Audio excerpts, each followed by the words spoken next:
Hey hey hey, thank you yang udah klik video ini. Kembali lagi bersama aku di channel YouTube Lanata POV.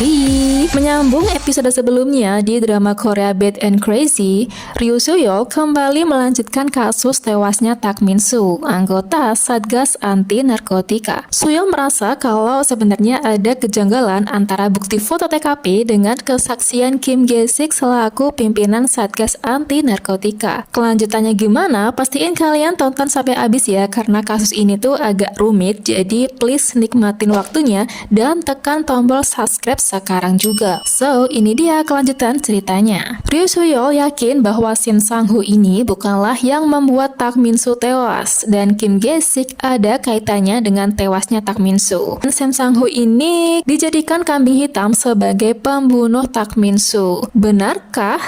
Soo-yeol mulai penyelidikannya dari Shin Sang-ho nih. Sang-ho dikenal sebagai mantan pecandu narkotika dan memiliki seorang sahabat bernama Woo Hyuk-jin yang juga merupakan pecandu narkotika tapi sudah pecandu akut. Nah, Sang-ho ini selalu membawa Hyuk-jin ke tempat rehabilitasi untuk membantu sahabatnya agar bisa lepas dari narkotika. Namun, usahanya ini selalu gagal karena Hyuk-jin selalu berusaha kabur dari tempat rehabilitasi. Hyuk-jin tinggal di sebuah tempat rongsokan dekat Waduk Munyang, yakni tempat berkumpulnya para pecandu dan pengedar obat-obat terlarang. Soo-yeol lalu menyamar menjadi pecandu narkotika demi menyelidiki Sang-ho. Disinilah terjadi scene yang kocak banget guys, di mana seorang Lee Dong-wook meminjam baju dari salah satu pecandu di sana, dan sumpah ini nggak kuat dengan bau tak sedapnya sampai-sampai dia tuh muntah gitu. Gokil banget sih ini.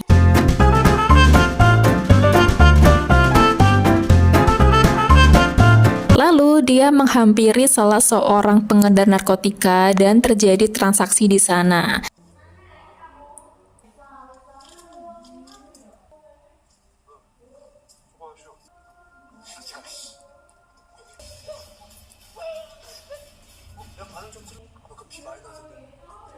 Saat transaksi berlangsung, ia hampir ketahuan oleh sekelompok pengedar kalau dia tuh disangka sebagai seorang polisi yang menyamar. Tapi di sana, berkat Kei, sang alter egonya Soo-yeol, Kei berhasil menyelamatkan Soo-yeol karena Soo-yeol ini dianggap sudah berhalusinasi dan dalam pengaruh obat-obat terlarang. Akhirnya, Soo-yeol gak jadi ketahuan deh. Setelah berhasil menemukan Hyuk-jin, ia dibawa ke rumah terapisnya untuk diintrogasi. Nah, setelah interogasi berlangsung, terungkap sebuah fakta bahwa ternyata Sang-ho ini tidak membunuh Min Soo dan justru ia tewas di tangan Hyuk-jin sendiri, sahabatnya, karena khawatir Sang-ho ini akan membuka mulut tentang adanya polisi yang terlibat dalam pengedaran narkotika. Di sini yang dimaksud adalah anak buah Kim Jae-sik ya.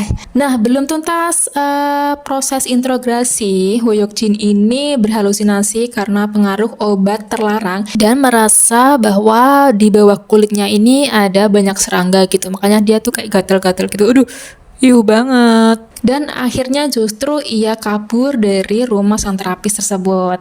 Nah, saat kabur, Hyuk-jin ini justru menghubungi Soo-yeol bermaksud ingin mengungkapkan kebenarannya. Namun, ia justru ketemu sama si Chang-gi, yakni anak buah Kim Jae-sik, dan dia diancam agar tutup mulut. Nah, saat di perjalanan, Soo-yeol justru mendapatkan berita bahwa Hyuk-jin sudah ditemukan dalam keadaan tewas karena overdosis. Di sini, Soo-yeol tuh kayak merasa janggal ya guys, bahwa sebenarnya Hyuk-jin ini tuh sedang sakit dan bahkan nggak punya uang. Jadi nggak mungkin ya ia bisa ditemukan di suatu tempat sejauh ini, dan nggak mungkin juga ia jalan kaki karena ia tuh nggak mampu berjalan jauh. Nah, ternyata Hyuk-jin ini tewas di tangan Andre Kang, yakni kaki tangannya Bos Yong. Jadi setelah si Hyuk-jin ini bertemu dengan Chang-gi, dia justru ketemu sama Andre Kang, dan Andre Kang lah yang membunuh Hyuk-jin gitu. Nah, satu persatu tim anti narkotika mulai disingkirkan, termasuk Wigom yang dipenjara ya guys. Namun akhirnya Gyeong Tae dan Jason di sini berhasil membuat Wigom keluar dari penjara dan terbukti tidak bersalah atas kepemilikan permen mata. Nah, singkat cerita, berdasarkan informasi dari Hyuk-jin, Chang-gi lah yang ada di TKP kala itu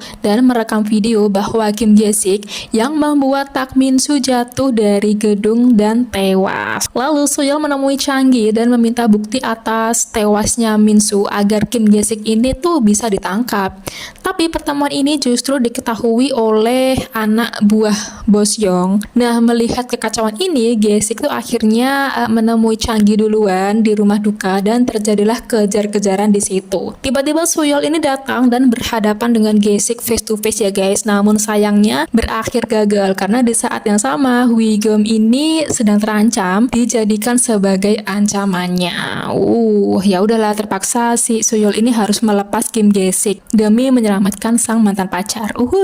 Nah, Suyol lalu mendatangi tempat lokasi Wi-geum dan Wi-geum ditemukan pingsan dalam sebuah mobil pickup yang berisi gas. Namun saat Suyol berusaha menyelamatkan Wi-geum, justru mereka dikunci dari luar dan dibawa ke waduk Munyang. Tak punya waktu banyak, Suyol dan Wi-geum ini berusaha untuk mendobrak pintu mobil dan akhirnya berhasil keluar. Di sinilah terjadi aksi yang gila dan sekaligus kocak antara si gila Suyol, alter egonya, dan Wi-geum yang ikutan gila juga sepertinya ya.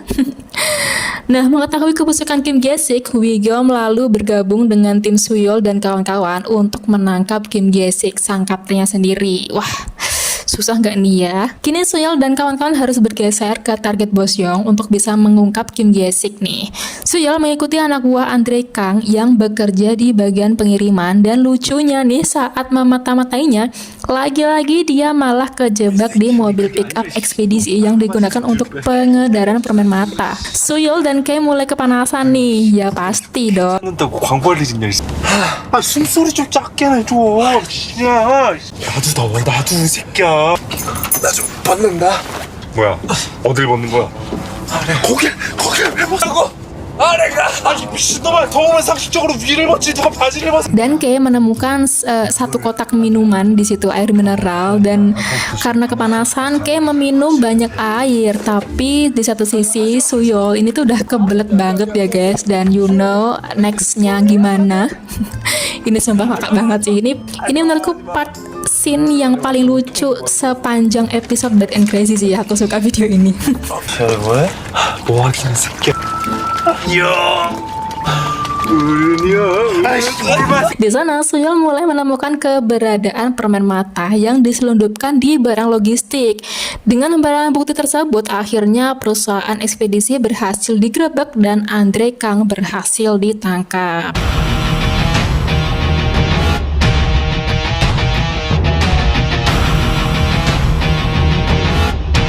Nah, lalu Andre Kang ini diinterogasi Suyol, namun ia justru nggak ngomong sama sekali dan malah melakukan percobaan bunuh diri.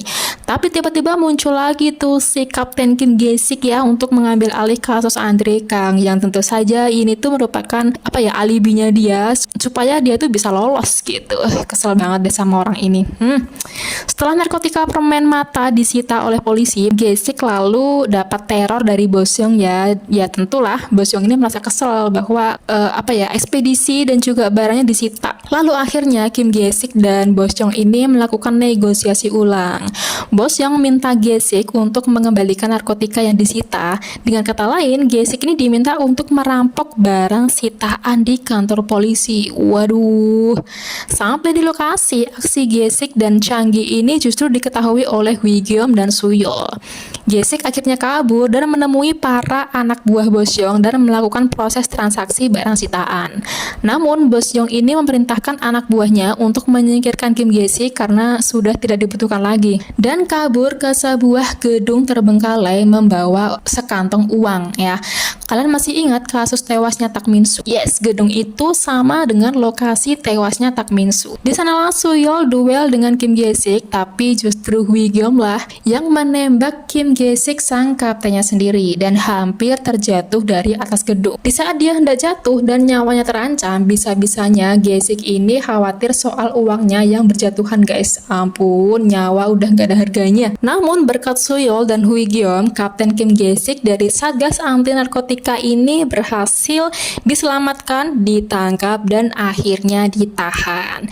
Di sini ada momen mengharukan di mana Wi-geum yang nangis ya guys karena kecewa terhadap kaptennya sendiri yang dulunya sangat ia puji-puji, namun namun ia sendiri juga yang menahannya. Sedih. Ryu Soo-yeol akhirnya mengakui kesalahannya kepada komisaris bahwa ia dulu pernah merekayasa kasus Kim Jae-sik untuk menutupinya, dan ia minta sendiri untuk tindakan disipliner. Sekalipun ia dipecat, ia akan menerima konsekuensinya. Kita lihat guys, Ryu Soo-yeol di sini udah berubah ya. Yang dulunya polisi korup dan minim integritas, bahkan ia seringkali melakukan sesuatu demi sebuah imbalan promosi, kini ia sudah berubah menjadi seorang polisi yang lebih baik berkat sosok alter egonya si Kei. Tapi bentar guys, baru dipuji sebentar ya udah berulah lagi guys. Ia tiba-tiba berubah pikiran untuk merayu komisarisnya agar bisa balik kerja lagi. Dasar ya, bipolarnya ini emang belum sembuh total.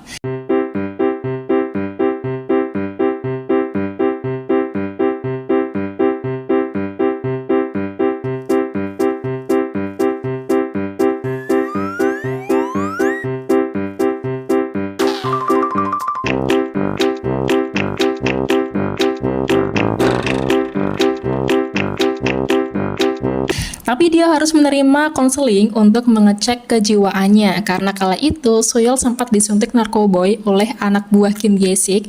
Jadi dia diminta atasan untuk konseling guna memastikan dia tuh masih layak untuk bertugas atau enggak gitu.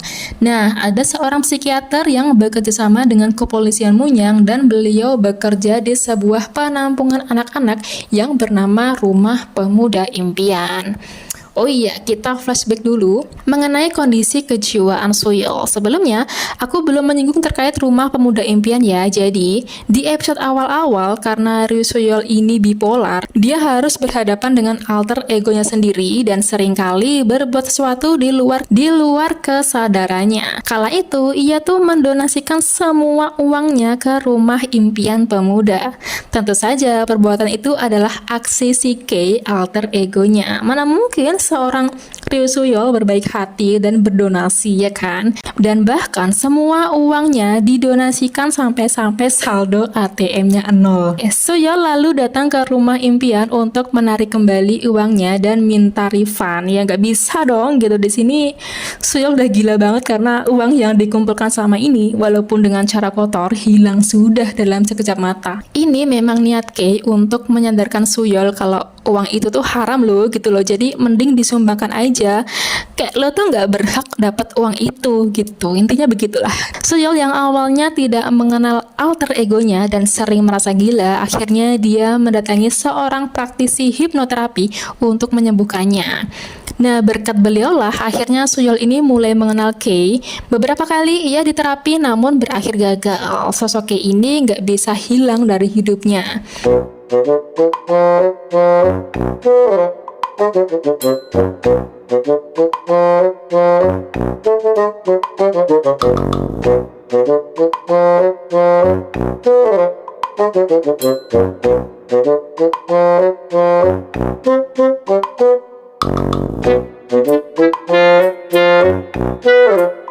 Akhirnya, sang terapis ini meminta Soo-yeol untuk menerima keberadaan alter egonya dan berdamai dengan Kei, sampai akhirnya bekerja sama mengungkap kasus Kim Jae-sik. Nah, kita kembali lagi ke Rumah Pemuda Impian. Soo-yeol ini diajak ngobrol, dan beliau menyadari bahwa ada yang janggal dengan Soo-yeol, karena Soo-yeol ini terus melihat ke arah lain, seolah-olah ada orang lain di sekitarnya.